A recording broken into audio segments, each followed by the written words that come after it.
Hello students, तो आज हम जो पढ़ने वाले हैं बहुत ही एक इम्पोर्टेंट टॉपिक को पढ़ने वाले हैं जिसका नाम है अपना दिल्ली सल्तनत। तो दिल्ली सल्तनत के बारे में हम ये जानेंगे कि इसकी स्थापना किसने की थी, कब ये बना था, ये इंपॉर्टेंस में कैसे आया, इस पे कौन कौन से राजाओं ने राज किया, ये सारा का सारा हम इस लेक्चर के अंदर पढ़ने वाले हैं। तो आइए स्टार्ट करते हैं अपना दिल्ली सल्तनत। अब मैं यहाँ पर दिल्ली सल्तनत के बारे में अगर बात करूं तो 7th से लेकर 12th सेंचुरी तक दिल्ली अपना इतना इंपॉर्टेंस में नहीं था। और 1736 के अंदर तोमर्स ने, जो तोमर डायनेस्टी थी, इन्होंने इसको बनाया था दिल्ली को। दिल्ली की जो स्थापना की थी तो वो अपन ने की थी, किसने की थी? तोमर्स ने अपनी इसकी स्थापना की थी।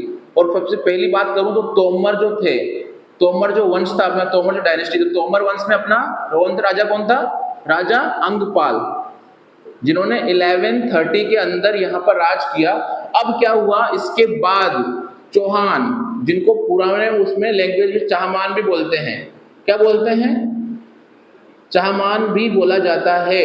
तो चौहानों में तोमरों पर लगातार अटैक किए, इनकी लड़ाई आपस में चलती रहती थी। और जब चौहानों ने इसमें तोमरों पर अटैक किया तो इनको इन्होंने हरा दिया, चौहानों ने तोमरों को हरा दिया।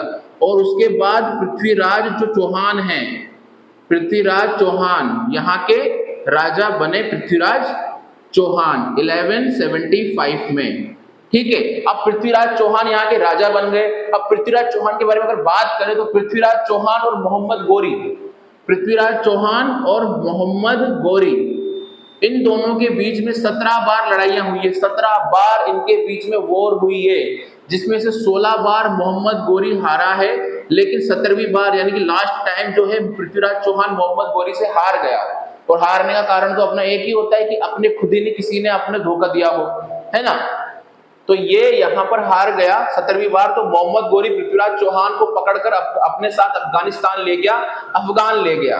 ठीक है, और वहां पर उसको डिफरेंट वे के अंदर टॉर्चर किया गया पृथ्वीराज चौहान को। अब पृथ्वीराज चौहान के जो मित्र थे और जो कवि थे, पृथ्वीराज चौहान के जो कवि थे अपने, जो थे अपने चंद्रबरदाई। तो चंद्रबरदाई जब पृथ्वीराज चौहान से मिलने गए तो उन्होंने इनकी ऐसी हालत देखी और दोनों ने फिर प्लान बनाया, पृथ्वीराज चौहान ने और चंद्रबरदाई ने, कि राजा हमें कुछ तो करना पड़ेगा मोहम्मद गोरी से अपने बदला लेने के लिए, या फिर इससे इस तरह की चीजों को हैंडल करने के लिए। ठीक है, तो यहाँ पर क्या हुआ, पृथ्वीराज चौहान इन्होंने डिसाइड किया, क्योंकि उस टाइम पर फिर प्लान बना लिया इन्होंने। प्लान बनाने के बाद जो ये चंद्रबरदाई थे, ये चंद्रबरदाई कहां पर गए? ये गए अपने मोहम्मद गोरी के पास, और मोहम्मद गोरी को इन्होंने ये बताया कि महाराज इस पूरे वर्ल्ड में सिर्फ 2 ही जने ऐसे हैं जिन्हें शब्द भेदी बाण विद्या आती है। एक तो राजा दशरथ, जो कि राम भगवान के पिताजी थे, राजा दशरथ, और दूसरे थे पृथ्वीराज चौहान। राजा दशरथ तो अभी रहे नहीं, तो पृथ्वीराज चौहान ऐसे हैं महाराज जिन्हें शब्द भेदी बाण विद्या आती है। शब्द भेदी बाण विद्या वो होती है जिसमें सिर्फ आवाज को सुनकर, उसकी आवाज की बेसिस पर हमारे पृथ्वीराज चौहान जो राजा हैं वो उस पर बाण साध सकते हैं। तो ये बात हुई, तो मोहम्मद गोरी को हुआ भाई साहब इंटरेस्ट आया इसको कि यार ऐसा कैसे हो सकता है। तो इसने एक आयोजन किया कि देखा जाए कि इनकी क्या ये स्किल कौन सी है, या फिर इनकी ये क्षमता क्या है, ये शक्ति क्या है, इसको भी देखा जाए। तो इन्होंने फिर इसको स्टार्ट किया आयोजन को। तो पृथ्वीराज चौहान को पता था कि मतलब प्लान तो इन दोनों ने बना ही दिया था, पृथ्वीराज चौहान और चंद्रबरदाई ने, इन दोनों ने मिलकर प्लान तो बना लिया था कि क्या करना है ना। तो जब पृथ्वीराज चौहान वहां पर पहुंचे, उन्होंने निशाने साधे, तो 1-2 तीर तो इधर उधर लगा दी उन्होंने प्लान के मुताबिक। फिर चंद्रबरदाई ने उन्हें अपना इंडिकेशन दिया, 4 बांस 24 गज अष्टुल अंग प्रमाण, 4 बांस 24 गज अष्ट अंगुल प्रमाण के ऊपर सुल्तान है मत चूके चौहान। इन्होंने इनको इंडिकेशन दे दिया कि ये मोहम्मद गोरी किस लोकेशन पर बैठा हुआ है। और जैसे ही फिर मोहम्मद गोरी ने अपने आवाज से बोला स्टार्टिंग का, तो पृथ्वीराज चौहान ने अपना बाण उसके गले के आर पार निकाल दिया। तो यहाँ पर ये बात पता थी इनको दोनों को कि देखो, अगर हम राजा पर हमला करेंगे, सुल्तान पर हमला करेंगे, तो हमारे साथ भी वो चीज होनी ही है कि हमें तड़पाया जाए, हमें टॉर्चर किया जाए। तो फिर चंद्रबरदाई ने पृथ्वीराज चौहान को मार दिया और खुद भी वहां पर वो मर गया। ठीक है, अब इसके आगे की कहानी अपन देखते हैं। तो बात करते हैं यहाँ पर मोहम्मद गोरी की। जो मोहम्मद गोरी था, तो मोहम्मद गोरी ने क्या किया, एक गुलाम को खरीदा था। किसको? एक गुलाम को मोहम्मद गोरी ने खरीदा था। और एक गुलाम कौन लेकर आया था बेचने के लिए? फारस का एक काजी। फारस का एक काजी था, जो फारस में कहां से रहने वाला था? नाजीपुरा से।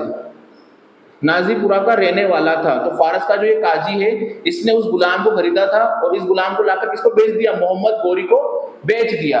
तो मोहम्मद गोरी ने इस गुलाम को खरीदा और इस गुलाम को क्या किया? इस गुलाम लड़के को इसने अस्तबल में एक पद दे दिया। अस्तबल वो जगह होती है जहां पर घोड़ों वगैरह को बांधा जाता है, जहां पर गाय भैंस बकरी को पाला जाता है, ये होता है अपना तबेला। ठीक है, तो अस्तबल में उस लड़के को पद दे दिया कि तुम यहाँ की देख रेख वगैरह करो। ठीक है, अब क्या हुआ? जो गोरी के जीते हुए इलाके उन्हें बोलते हैं गोरीद इलाके। कौन से इलाके? गोरीद एरिया, गोरीद इलाके बोलते हैं। तो इन गोरी के इलाकों पर किसने अटैक किया? सुल्तान शाह नाम के एक शख्स ने अटैक किया, है ना। सुल्तान शाह नाम के एक शख्स ने गोरीद के इलाकों पर अटैक किया। ठीक है, और उस टाइम पर इस लड़के को इन्होंने बंदी बना लिया और जेल में डाल दिया। ये जो लड़का गुलाम था इसको बंदी बनाकर इन्होंने जेल में डाल दिया। ठीक है, उसके बाद जो क्या हुआ? मोहम्मद गोरी जब सुल्तान शाह से जीता तो उन्होंने इस लड़के को आजाद किया और इस लड़के को आजाद करने के बाद तभी से ये लड़का मोहम्मद गोरी का फेवरेट बन गया। ठीक है, यहां तक अगर बात अपने को क्लियर होती तो आगे बढ़ते हैं। मोहम्मद गोरी का ये लड़का फेवरेट बन गया। फेवरेट बनने का कारण ये भी हो सकता है, देखो कंफर्मेशन नहीं है लेकिन हो सकता है, क्योंकि वो लड़के को उसने अपना जेल में बंदी बनाया था, तो उसने कोई भी इंफॉर्मेशन अपने राजा के बारे में सुल्तान शाह को नहीं दी हो, है ना। उसके बाद क्या हुआ? 1190 के अंदर 1190 में तेराइन का युद्ध हुआ। किसका युद्ध? तेराइन का युद्ध हुआ। तेराइन का सेकंड युद्ध हुआ। तेराइन का सेकंड युद्ध हुआ 1190 में। तो जब ये मोहम्मद गोरी ने इस युद्ध में जीता, ठीक है, इस युद्ध में जीता, तो फिर इंडिया जो था अपना भारत, तो भारत का जो एरिया था उस गुलाम को उसने सौंप दिया कि तुम इसको देखो, कि तुम इसको संभालो, आगे क्या करना है क्या नहीं करना, और सौंप कर वापस चला गया 1190 के अंदर। और ये गुलाम जो था, ये गुलाम था दिल्ली का फर्स्ट सुल्तान। ये अपना थर्ड नंबर पर जो है गुलाम डायनेस्टी आती है, लेकिन फिर इसको अपना तुर्की बोल दिया गया है। तुर्की अपना बनी, इस गुलाम ने इसको तुर्की डायनेस्टी बनाई। तो इसमें क्या हुआ? ये गुलाम कौन था? दिल्ली का जो फर्स्ट सुल्तान था वो कौन था? कुतुबुद्दीन ऐबक। कुतुबुद्दीन ऐबक अपना दिल्ली का पहला सुल्तान था। कुतुबुद्दीन ऐबक जो कब बना था? 1206 में, 1206 के अंदर वो सुल्तान बना था, कुतुबुद्दीन ऐबक। ठीक है, अब कुतुबुद्दीन यहाँ का सुल्तान बन गया। इसके बाद उसी टाइम अगर बात करूं 1190 में, तो जब ये गुलाम था तो इसने भी एक गुलाम को खरीदा था। वो गुलाम जो था उसको उसके भाई बहनों ने उसकी सुंदरता की वजह से, उसको अच्छे दिखने की वजह से बेच दिया था, है ना। तो इसी गुलाम ने उस गुलाम को खरीदा था, तो उसका नाम था इल्तुतमिश, जो इसके बाद राजा बना, सुल्तान बना। इल्तुतमिश, इल्तुतमिश जो इसके बाद अपना सुल्तान बना। ठीक है, और इल्तुतमिश इसका गुलाम भी था, साथ ही साथ में इसका दामाद भी था कुतुबुद्दीन ऐबक का, क्योंकि इसने कुतुबुद्दीन ऐबक की जो बेटी थी तुर्कान खातून, तुर्कान खातून जिसको ऐबक बेगम भी बोलते हैं, जिसको ऐबक बेगम भी बोलते हैं, उससे इसने शादी की थी इल्तुतमिश ने। ठीक है, तो इसका दामाद भी था, तो ये इसका सुल्तान बन गया। उसके बाद जो इल्तुतमिश की बेटी थी रजिया, जो सबसे ज्यादा कैपेबल थी अपने सारे औलादों में, इल्तुतमिश के जितने भी बच्चे थे उनमें सबसे ज्यादा कैपेबल थी रजिया। तो रजिया को यहाँ की रानी बनाया गया 1236 के अंदर, 1236 में, है ना। और 1240 में ये अपने पोस्ट से हटा भी दी गई, क्योंकि देखो रजिया सुल्तान तो अपनी बन गई, लेकिन वहां के मैक्सिमम जो सिपह सालार हैं, मंत्री हैं, सेनापति हैं, उनका यही सिस्टम था कि हमारा समाज एक्सेप्ट नहीं करता कि एक फीमेल हमसे ऊपर उठकर रहे। तो जब एक फीमेल को हम एक्सेप्ट नहीं कर सकते, तो इन सबने मिलकर रजिया सुल्तान को अपने पोस्ट से हटा दिया। और उसके बाद जो राजा बना वो कौन बना? गयासुद्दीन बलबन। गयासुद्दीन बलबन जो था यहाँ का राजा बना। अब इसके बाद होती है, देखो, तोमर के बाद चौहान, चौहान के बाद तुर्की, तुर्की के बाद जो डायनेस्टी आती है वो आती है अपनी खिलजी डायनेस्टी। कौन सी डायनेस्टी? खिलजी या फिर खलजी। बहुत सी बुक्स में खिलजी है, बहुत सी में खलजी है। तो खिलजी डायनेस्टी अपनी आती है, खिलजी वंश आता है। तो खिलजी वंश की जो स्थापना की थी वो की थी जलालुद्दीन खिलजी ने। जलालुद्दीन खिलजी ने इसकी स्थापना की थी, खिलजी डायनेस्टी की। अब ये जो था इसने स्थापना की थी 1290 के अंदर।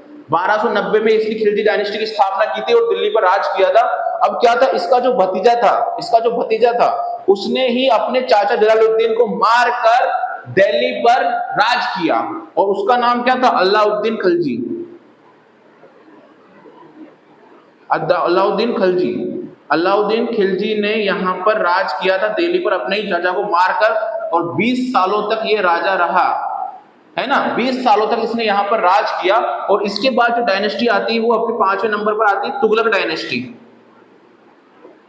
तुगलक वंश आता है जो कि बना था अपना 1320 में। देखो 90 में ये बना, 10 साल इसने किया, 20 साल इसने किया, 30 साल, तो ये अपना 1320 के अंदर तुगलक डायनेस्टी आ गई। और इसका राजा कौन था? गयासुद्दीन तुगलक। गयासुद्दीन तुगलक जो था वो इसका राजा था। और गयासुद्दीन तुगलक के बाद कौन बना? मोहम्मद तुगलक बना। मोहम्मद तुगलक, मोहम्मद तुगलक का पुराना जो एक्चुअल नेम है वो जूना खान भी है। तो मोहम्मद तुगलक यहाँ का राजा बना। इसके बाद जो राजा बना वो कौन बना? अपना फिरोज शाह तुगलक।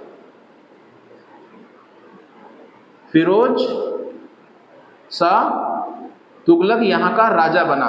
ये बन गया अपना, देखो तुगलक डायनेस्टी आ गई खिलजी के बाद। अब आती थी डायनेस्टी, वो आती छठे नंबर पर अपनी सैयद डायनेस्टी, सैयद वंश। सैयद वंश आया और इसका एकमात्र राजा कौन था? खिंज खान। खिंज खान इसका राजा था।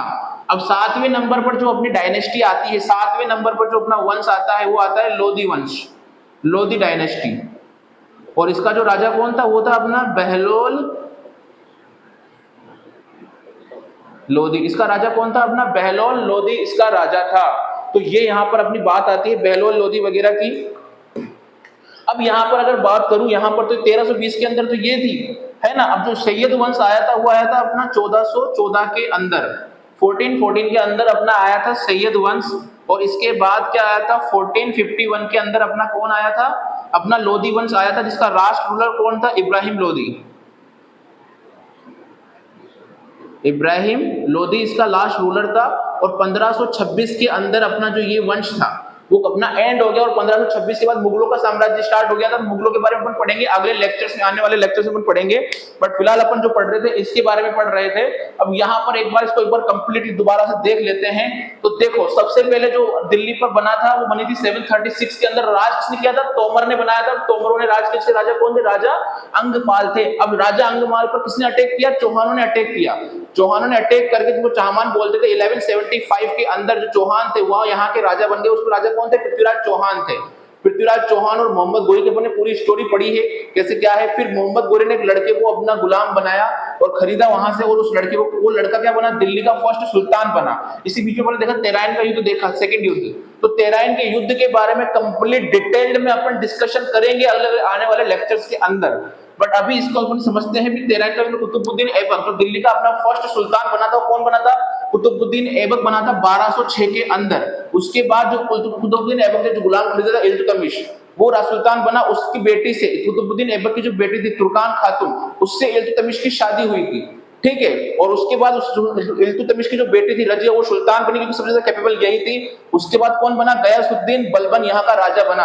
और तुर्की डायनेस्टी के बाद, तुर्की डायनेस्टी जो अपनी गुलाम डायनेस्टी बोली जाती है, उसके बाद जो स्टार्ट हुई वो अपनी खिलजी डायनेस्टी स्टार्ट हुई, जो बनी थी कब? 1290 में। और इसका राजा कौन था? जलालुद्दीन खिलजी इसका राजा था।